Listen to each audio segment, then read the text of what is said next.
Hey everyone, Temporal here, and today we have ourselves a fun one. We are looking at the No BS guide to ranking up to gold, maybe platinum.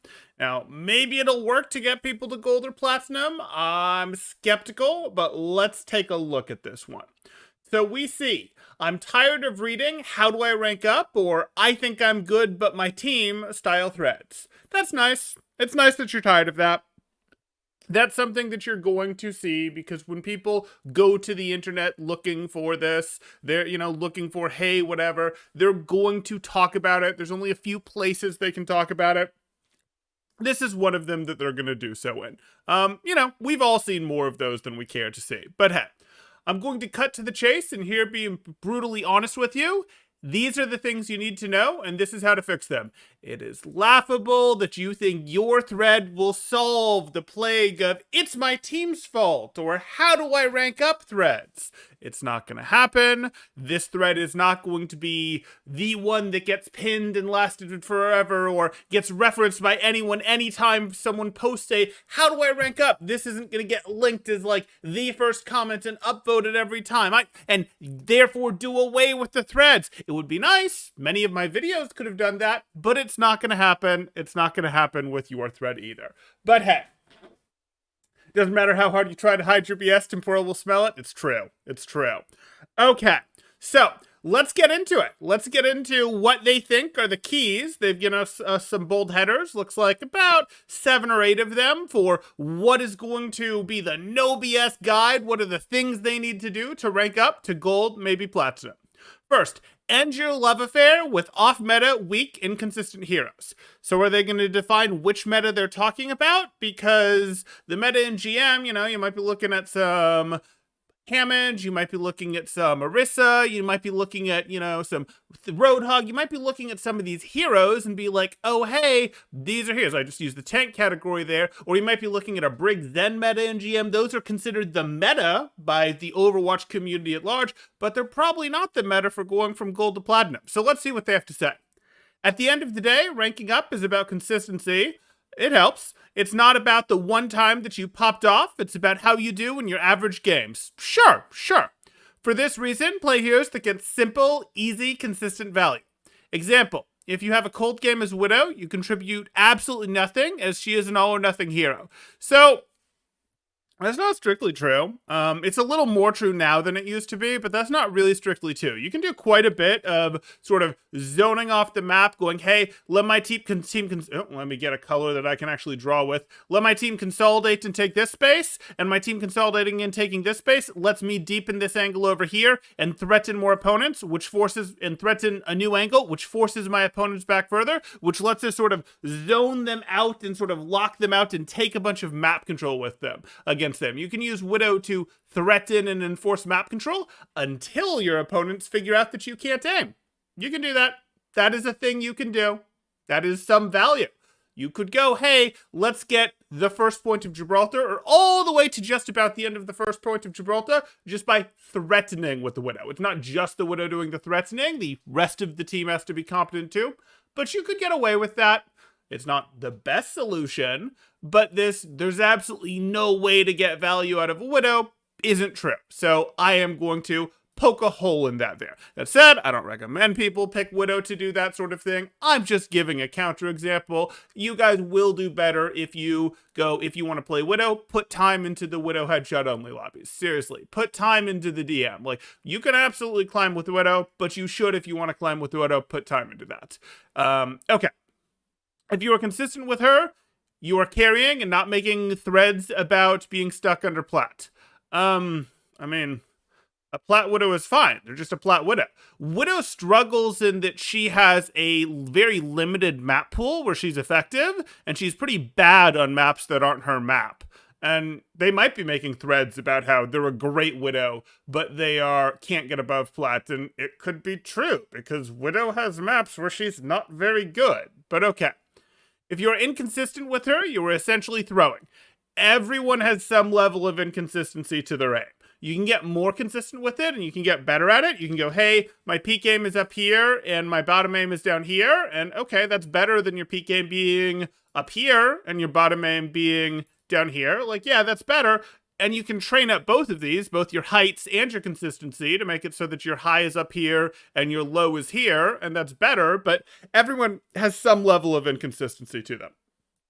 I work with very, very good Widowmaker players. I worked with the best Widowmaker in Australia. I've worked with contenders, Widowmaker players in North America as well. And it's just not like they have days where they're not doing as well, or it takes them, 30 seconds to get into it sometimes, especially if just before they were on Tracer or something like that, where, oh, yeah, you have to ease into it for a moment. Like, people aren't perfect. If they got to warm up on it, it can help, but people aren't perfect. Yes, even those professional players aren't perfect with Widow. There is some inconsistency there. Okay. Okay. You do not have that aim. You need to be honest with yourself about that. So this looks so far like someone who doesn't like having Widowmakers in their game, which, hey, whatever. I think there's something to consistency is good. I could get behind an argument there, like consistent stuff is good, but we weren't told what was off meta. We still weren't told what was off meta, and week according to what meta tier list? Like a metal division tier list, a professional tier list, a top 500 tier list? What week off meta? I still don't know what these mean, so I'm confused. Basically, I've seen play consistent heroes. Okay, don't play Widow. Understand body utility, aka why a sniper is really bad. We just don't like Widow. This is just the they don't like Widowmaker thread. Okay, let's understand this body utility concept. Body utility is the value you give your team simply by being present, and this is mega important in Overwatch. So like living is valued, don't die. So like if you have a Widow over, let me get this. So if you have like a Widow over here, the enemy team over here, and your team maybe with an Orisa, so let's give you a Widow over here. Let's give an Orisa and a Bap and let's maybe get a Casty as well, and they've got a shield, and they're shooting in this direction, and we've got the enemy team over here. Is body utility this concept where the Widow is able to go, I have a different angle, or even I go deeper, and I have a different angle, and this forces their Reinhardt to respect this until he realizes the Widow can't aim? Or hey, maybe the Widow will be able to aim, and therefore this team gets, this group over here gets value. Is that what body utility is? Just living? Because if so, cool. Widow's pretty good, right? Widow just existing on a high ground is massive value. Right, Semitic? Right? They're describing someone's Widow in particular. They are describing something Widow in particular excels at. Exactly. Okay. So let's continue here, because I want to know more about body utility. Okay. You probably understand how much of a disadvantage it is when you have a lever and the game becomes 5v6. But do you know why? Sure, I know why. I mean, that's an additional weapon on the field. That's an additional set of cooldowns on the field. That's an additional, person that occupies space, HP bundle on the field. That's an additional ult that can be charged on the field. That's a lot of things. It's because of focus fire, the enemy team has one less person as a potential target, which means when you try to push or hold, somebody is taking focus fire from at least two enemies, which is then snowballed. That's not quite how I would have described it, but I'll let it go. It's not just focus fire, but yes, there's an uneven number of players. It does create a mismatch somewhere, even if that mismatch is in like a 3v4, and then there's a two separate 1v1s happening elsewhere. This is especially important for snipers because they play so far back as to be effectively not there. What? Tracer only has 150 HP. I don't accuse Tracer of not being in the fight because she's not there with her bulk or she leaves quickly. Winston zaps into a fight and sometimes has to leap out pretty quickly. I don't care that he's not there. Echo is up in the sky, Fair is a better example. Fair is up in the sky raining down rockets and doesn't dive all that often. She can dive, it's effective for her to dive, but even if she plays as just like Skyfair and rains rockets, you don't go, hey, I'm accusing her of not being here. What is with this hate for Widow? They're providing their value with the angle threat that they're getting there, with the damage threat from a different direction. You don't physically need to be in the fight. Overwatch is not just brawl the game. Like, Overwatch has different heroes that excel at different things, and poke heroes exist. The whole game isn't just, hey, we're running a bunch of Reinhardts and Briggs at each other. Okay. Okay, this is especially important for snipers because they play so far back as to effectively not be there. I'm adding words, but I have to for that to be a sentence. Early picks on a sniper are generally equalizers. It takes 2 picks to create a real advantage. P.S. P.S. Oh my goodness. Okay, so let me explain how this works. So let's say that there's a Reaper on this team, there's a Reinhardt on this team, there's a Brig on this team, there's a Mei on this team, there's a D.Va on this team, and maybe there's, what am I missing here? A BAP on this team. I'm using a lot of doubles. Maybe I should have gone with instead of, no, I'll go with that. There's a lot of doubles, but we'll do it. Sure. And then this team has themselves a, oh, I don't know, let's give them a Hammond, let's give them a Tracer, let's give them a Roadhog, so I guess we'll go with Roadhog, another H over here. Let's give them a Widowmaker, and I don't really care to give them the rest. Like, I can do it, I guess. Let's give them a Brig, and let's give them a BAP. I don't care. Sure. This is happening. If Widow over here does a headshot and eliminates Mei, Widow is still threatening from here. That is still an additional angle that this team gets to threaten from. This team is threatening these angles like this. I'm going to shade this entire area that this team is threatening from. And now they're threatening from over here too because they have an extra body on the board. And if we pretend that red positioned better, so that red was more like, hey, we're like this. We have our Mei over here versus the Widow over here. We have, again, a Wrecking Ball, a Hog, whatever over here. We have maybe our BAP over here, or Brig over here. I don't care. And then on this red team, we have, again, maybe we get a Reaper over here. Maybe we get a Reinhardt right here. I think we gave a Brig, a BAP, a D.Va over here as well. Cool. Whatever the case may be. Again, if our Widowmaker eliminates Mei, this vastly changes how this game works, because now red is only threatening like this. They're sort of having to threaten out. Their angles effectively equate to, hey, they can sort of threaten like this general way, and they can sort of threaten like this general way. But look at this, what blue team can do. Blue team gets this whole different direction that they get to threaten from. They could even threaten all the way over there like that. Like, look at how much more space blue is able to threaten. If we go like that, plus like this, plus like this, I'm threatening from 3 different directions here. That is just so much better, and it's because Widow took one person out. This is a huge advantage. This is not we've now equalized, because Widow can continue to threaten, and they have to respect that even if she isn't doing, even if she's just hitting body shots. They've got to continue to respect it. And if she just took someone out, they're going to respect the fact that she can probably hit some shots every once in a while. Some level of respect has to be paid. Okay. It doesn't even take a pick to provide an advantage, right? Right? It doesn't even take one pick to create an advantage. Big Rick has it right. Semitic has it right. Okay, so they don't like Widow. Oh, and I can see they're not going to like Sombra too, but let's finish Widow here. Okay. It takes 2 picks to create a real advantage. This is why being an average Widow in Overwatch isn't good enough. You have to be exceptional or you are hurting your team. I mean, you have to be, like, if you're going to play Widow, you have to play Widow in a way that gets her more value than someone else on the other team in your role is getting. So that's got to happen. You've got to play Widow in a way that gets more value than your current SR believes you're going to get, so that you win more games and move up. Like, that's all you got to do. And guess what? There will be some maps that you can't do that in. There will be some compositions that you can't do that in. There will be some matchups where there's like an amazing Wrecking Ball on the other team that you can't do that in. That's fine.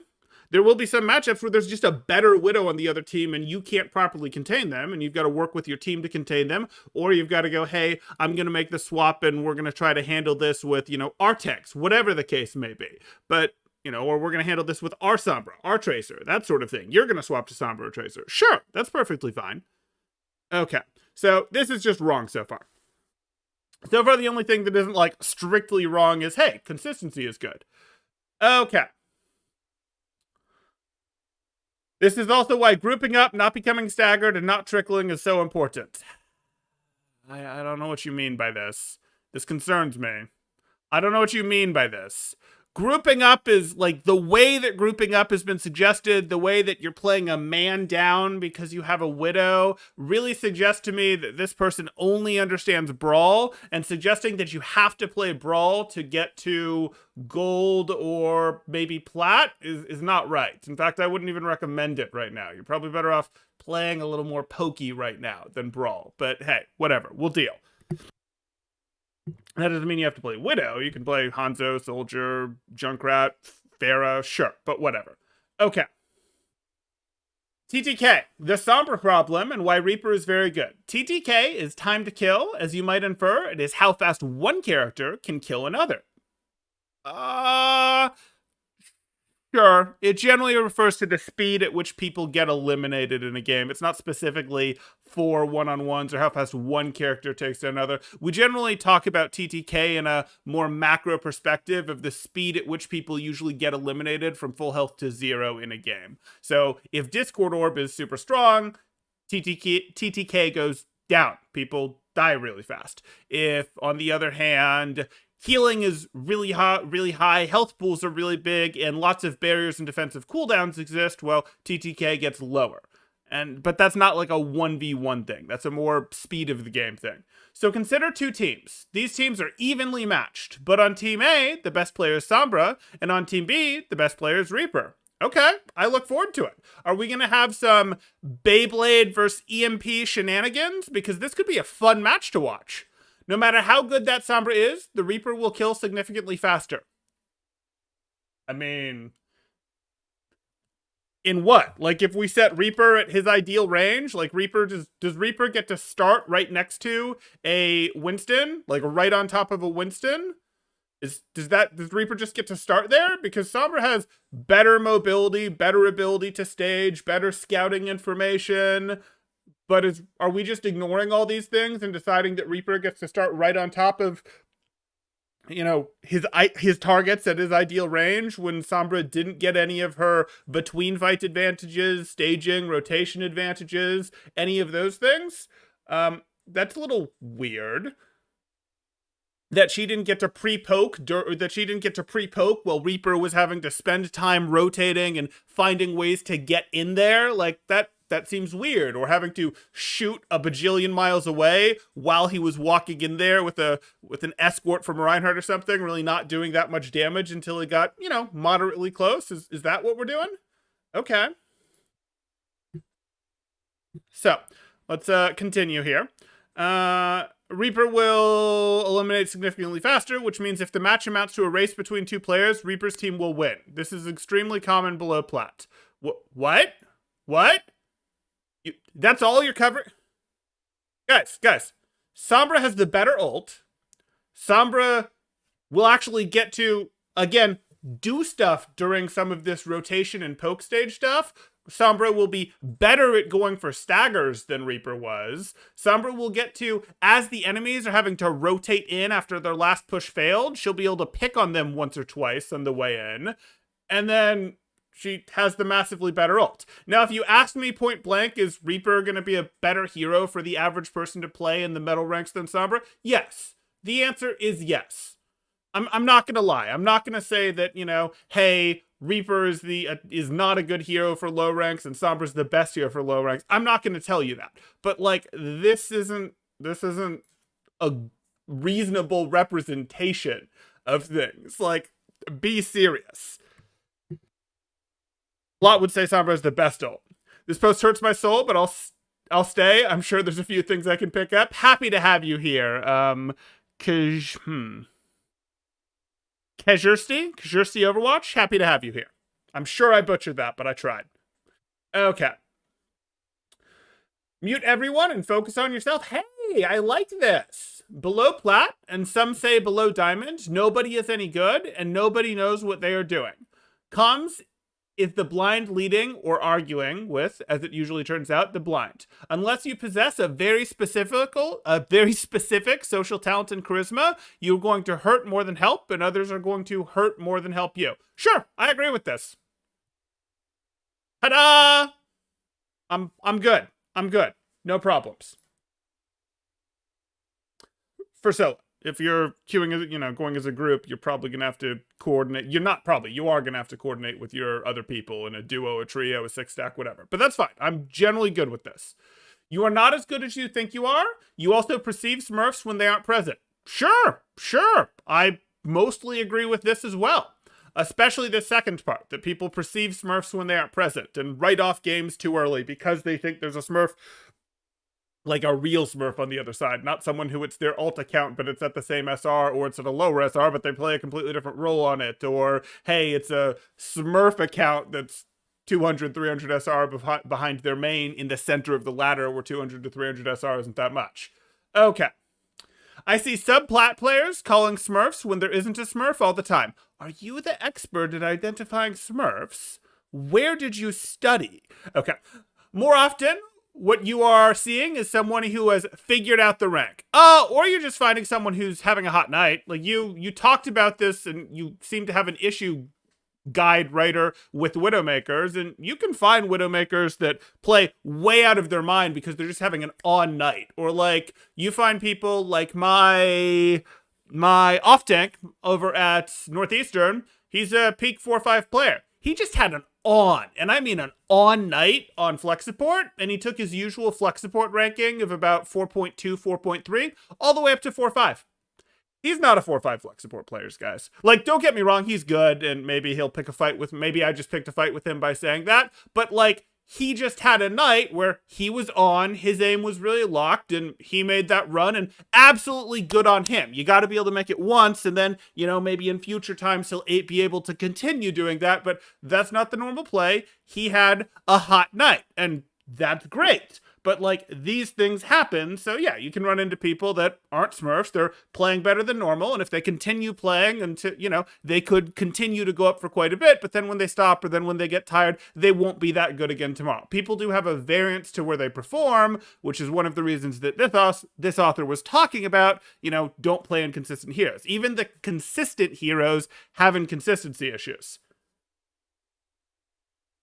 How many bad callouts should you listen to until you mute the person? So it's not a number because it really depends on what they're mixing in there. Like, it's more of a ratio. It's not like, oh, you've had 3 bad callouts before you mute them, because if they've given you 3 bad callouts, like, they're calling their Discord orb calls, and those Discord orb calls are useful, for example, but then they called a couple late fight Discord orbs when they were the only people alive, or they called one on something they really wanted to, eliminate and they really wanted help with when it wasn't one.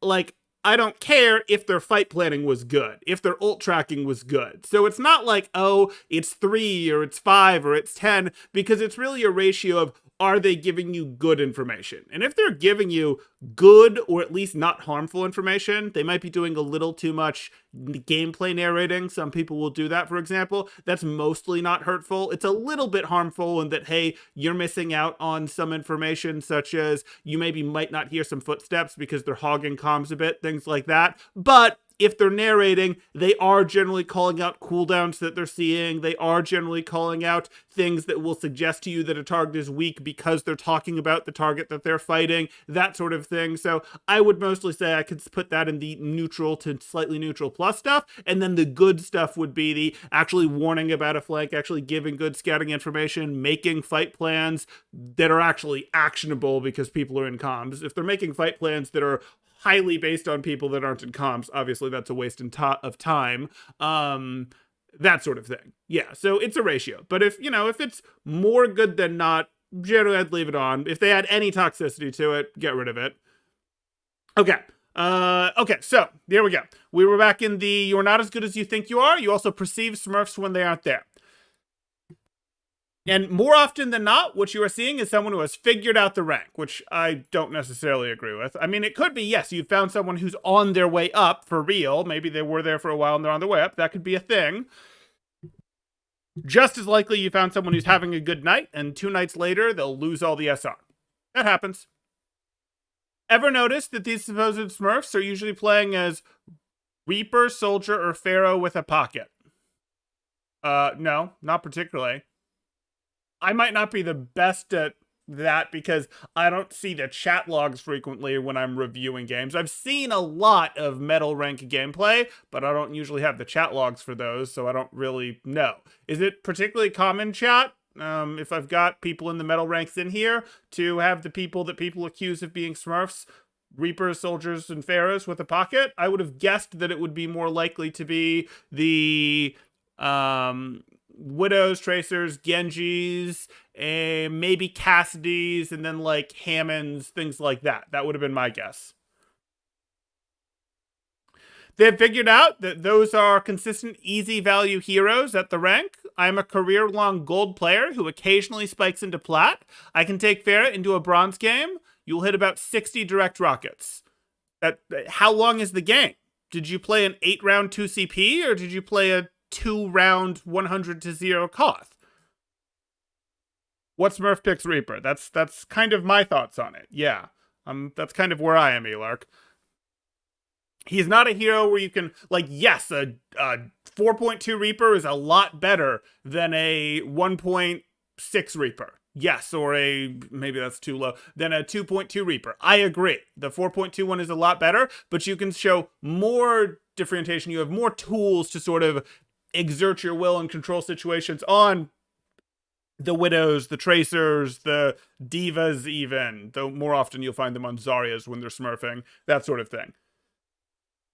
There's a decent number of Soldier Smurfs, but I can't remember the last Reaper Farah Smurf, and this is coming from Mercedes, who will spend quite a bit of time in quick play games and maybe in some lower ranks on the ladder than she could be, but some of that is because she's, learning different heroes. So, hey. You would expect, like, Hanzo Ash Widow. Sure. Okay. There is nothing exceptional about you. I just know that people in that rank don't move well, don't usually counter, and can't aim well. You're not mechanically better than they are, you just get it. Likewise, the Smurfs in your games aren't usually that much more skilled. They are average players abusing game knowledge. Or they're having a good night, or they've figured something out and they're on their way up, or sure, whatever. Additionally, let's say a legit, real Smurf is in your game. It does happen, and there isn't much you can do about it. But your best chance is to take the attitude that they are beatable rather than some master's level god that you have no chance against. You will surprise yourself if you persevere. Okay, I agree with this message here. So, I'm good with this. This is okay. This isn't terribly good. This last bit here is okay. So, I've got mixed feelings on this one, but sure. Losing. Learn from it. Ignore it if you can't. Tilt is the enemy. Tilt is the mind killer. No, okay. If you have a Smurf in your game, you can tilt, get angry, and move into the next game upset, or you can use the replays to watch them, find their paths, their positioning, and how they chose their engagements. Which do you think is more profitable? Profitable economically? Neither of them. Putting down the game and doing something else is probably more profitable economically, because if we need a roadmap to gold, maybe platinum, probably not going to make money off this game. There's ways it can be done, but probably not going to make money off this game. But hey, if I get what they mean. Obviously, I'm being a little silly here. So yeah, obviously it is going to be better to take a look. If you really feel like someone is smurfing, sure, go check out what they did. That's also something you can do when VOD reviewing yourself in games and you're going, hey, I don't know how to VOD review myself. I need a coach. Well, you should come get a coach. You can get coaching from me. You can join my Discord in the description below. See what my rates look like. We've got our great community there. All sorts of good stuff like that. But if you want to do personal VOD reviews, yeah, you can focus on your deaths, you can focus on when ults are used, but if you don't know what to look to for inspiration, one of the things that you can do is you can look at other players of your same hero at your SR that you feel like are wow, that person just rocked me. They're really outperforming me, and see what are they doing. And if you felt it was a Smurf, take a look, and maybe you'll confirm it's a Smurf. Who cares? But you'll see, hey, they were in your game, and how are they winning games at your SR? And that can be useful. Now I put a little more emphasis on looking at higher level games for that sort of thing if you're trying to figure out how to get better. But for people who aren't like trying to teach themselves to go, oh, how do they build themselves into coaching, for example, it can work to look at your level games and see, hey, who's dominating on the other team playing your hero. So, hey, sure, keep an eye on them. So yeah, I don't hate this section. It ain't over till it's over. Fight your butt off every second of every game. If you decide very early in a game you can't win, you will lose it. You can get carried, you can, but that's more true than not. Play your hardest until victory or defeat is on the screen. Oh, that's pretty mentally and emotionally exhausting. Pretty mentally and emotionally exhausting to be like, I am going full power hard. Every single fiber of my being is going to try to win this game. Like, yes, try to win the game. Try to play well. Don't play at 70%. Don't play when you're tired. Don't play when you're tilted. But I am not of the when on ladder, every single moment is trying to win, because you're holding about some of your brain power available to work on stuff to get better. And that's what you should actually be doing if you're trying to move up long term. If short term you're just trying to make a push, sure, go hard, play to win, but longer term you'll actually have more success working on improving, reserving, going, hey, let me understand how to do Reaper pathing better so I don't get caught by Sombra EMPs to mess up my Beyblades. Let me figure out, hey, what can I do here? How am I going to make this work? How am I going to rotate into this so that she's not able to get early pressure on us? Whatever the case may be, you want to sort of be working on that while going through your games, and that is going to take away some ability for you to play your very best, because you're using some of your brain power to work on something to get better at something. And the ladder is one of the places you do that. You're not on the ladder going, I'm trying my hardest to win every single game all the time. You will burn out also too fast if you do that. Okay. More games are winnable than you think. Mentally giving up has two drawbacks. You will never pull the upset of the 5v6. It is doable, sure. And you will half-ass your play, which is detrimental to consistency. Sure, don't play at 70%. Don't play when you're tired, tilted, distracted, have your spouse nagging you, have your kid shouting in the other room, whatever. Don't do those things. Those are not going to help you. But I would say it doesn't have to be fullest try hard, try to win mode all the time. It can be that during pushes, but most of the time, most of your Overwatch time while playing competitive should be with a, hey, I'm 5% focused on better holding corners, or I'm 5% focused on working on my ult tracking, something like that, so that you're actually making a meaningful improvement. And upgrading the general level of your game, not just trying to win that match. That said, most of your brain power does have to go into winning that match. TLDR, stay mentally strong and play for consistency. This is how you rank up. Bonus, stats and medals in this game don't mean anything. Mostly true. Anybody good at it acknowledges this, and anybody who insists that these are valuable or is trying to build their team off of stats is someone to stay away from.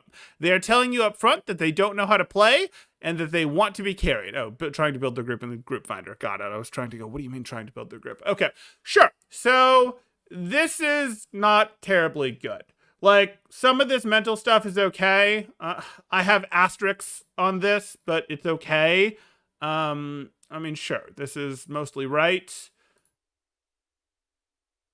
This is sort of mostly, like, this portion is right, some of the lower portion is right, get rid of a bunch of this. This is great, I'm good with it. But then, like, we go to these early parts, and it's just like a, I hate snipers rant. I hate snipers rant. Sombra is also bad. I hate specialty heroes. Like, what is this? What is this? This is not a terribly good guide, guys. I give this, like, a 2 out of 10. You can't have that much wrong information in here and get a good score. So, not a fan of this one. If I looked at this and were to rework it and go, hey, what is the guide to ranking up to gold, maybe platinum? Wasn't originally planning to do this, but if I had to quickly re-summarize what I would say is important for doing that, Probably get role dependent. I'd probably get role dependent because some of that stuff really does matter. I mean, some of your basics of Overwatch. Get engagement timings right, get some degree of control of angles. Again, that's somewhat role dependent, but get some degree of engagement timings right, get some degree of angle control against the opponents, learn what lanes are, and, get the mechanical ability to not feel like you have to run from fights. Like, you have to get enough mechanical ability to feel that you don't have to run from fights, and then use cover. Use cover, angles, timing, enough mechanical ability to feel like you can win fights that you don't have to run from them. You do pretty good with those. If you feel like you don't have those things, what do? Well, you can practice. You can practice in games and just be conscious. Use like 10% of your brain power while playing to do a better job of getting cover until that's natural. You can do FFAs, try hard FFAs. You can hop out and do aim labs, Kovacs, other things to work on your mechanical abilities until you feel like you don't just run every time a Genji, a Tracer, a Winston, whatever gets on top of you, so that you feel like, hey, I can win fights that I am supposed to win or that should be 50-50. Yeah, it's all very doable. Okay, so we'll hit a quick refresh here just to see what other people's comments are, and let me catch up on chat. Okay. Some master level god you have no chance against. Elark says it's him, the master level god. Okay. I know the ladder counter to DPS Smurf. Everyone swap to dive heroes and get him. I mean, that could work. I mean, swapping to D.Va, especially when she had 4-second DM, was a very common answer to hit scan hackers in hit scan and aimbotters in top 500 and such GM games. That's not unusual. Okay. I think there are some games definitely give up to save yourself the tilt. I agree. Something I was taught called the 20-60-20 rule. 20% of your games you'll win. 60% depend on your performance. Other 20% you'll always lose. Focus on self-improvement, not win-loss ratio. What people are going to call that, it depends a bit. Like, if you look at Major League Baseball, they divide the seasons into thirds. You're going to win about a third of your games. You're going to lose about a third of your games, and the other third are what determine whether you make playoffs or not. But yeah, I think you have, it might not be 20-60-20. You could move those numbers around if you want, but there are some games that you're going to lose unless you are about 2 ranks better than the lobby you're in. And there are some games, and even some of those you can still lose, just not very many. There's games that you're going to win, because you will get carried, and then the other team is just tilting that hard, they're that upset and requeuing, whatever. And then there's games where you can make the difference. How many? Debatable. Don't put 100% of your mind power in a Rhine game. In a game, Rhine charges. Oh, don't put 100% mind power in a game. Rhine charges into death after you save his life, and then he claims you didn't save him in the correct way. I saw that in the Discord, and for other people who don't understand what that means, join the Discord in the description below. Get in on our fun chats as we troll each other. Is it actually that wrong to care about stats? The number one thing I look for at my own Baptiste gameplay is my damage eliminations and healing numbers, since that's 90% of Bap's value.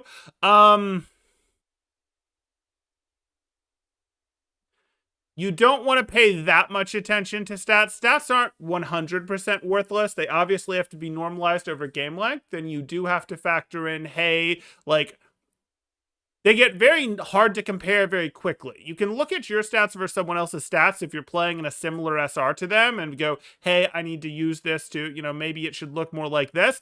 But they very quickly change. For example, how much healing and damage BAP does is going to be a lot higher in a brawl meta than it is going to be in a sniper heavy meta. BAP is not going to find as many opportunities to do damage as in a sniper meta as he did in a Kree, Mei, Reinhardt brawl meta, for example. So, like, comparing yourself to 3 months ago data, it might not actually be that, you're performing worse, your ratios fell out of whack. It might be the meta shifted in such a way, and now you're seeing a lot less Reinhardt in the games, and that's causing you to get less healing and damage done, because now you have an Orisa, and Orisa's not taking as much damage. There just aren't as many opportunities to weave right click. So there's a bunch of snipers that you have to respect harder than you had to respect the opposing BAP and Casty, things like that.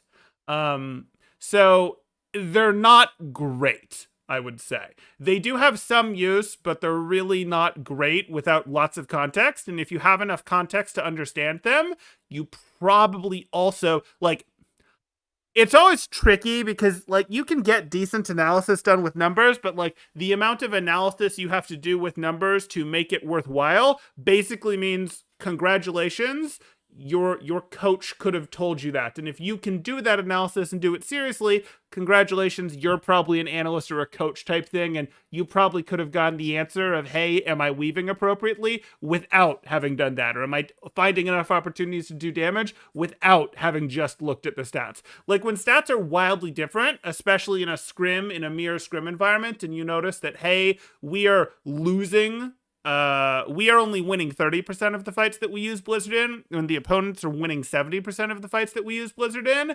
Okay, that's alarming. That's something that we want to look into. But we might look at it and find, oh, because we're trying to use Blizzard like this as a counter when they are massively up on ults and they're not. Or, hey, no, we're actually getting too many Blizzards eaten. Or, hey, our Mei player is using her Mei in fights that are really lost already too often, that sort of thing. So, like, sometimes it can alert you to something that you didn't notice because you're watching a whole team of stuff. But for individual players, I don't find them that useful. I find it useful from a macro sense when you're monitoring a whole team, and only when it's alarming differences, to be honest. Okay. Definitely, when you die and get tilted, either try to reset or ask yourself what you could have done better. Sometimes there's nothing more you could have done, and they're just hard feeding, but you look past that. Sure. I have the code. It's been shared in the Discord. I haven't actually reviewed it yet. I've been a little tied up this week with some other things, or in the last 2 days, really, since it came out. I'm aware that it exists. I'm not too worried about a patch coming out and getting rid of it, but I will be taking a look at it. I'll probably do some commentary on it on stream. If people are looking for it, I want to say MC already did a bit of took a look at it, at least at one of the maps. I see that didn't get a ton of traction on Overwatch University. Unfortunately, doesn't seem to be a ton of appetite for that, but I'll be happy to take a look. I know I look at professional games in a different way than he does, certainly. Okay. The only stat that matters is win rate, pretty much.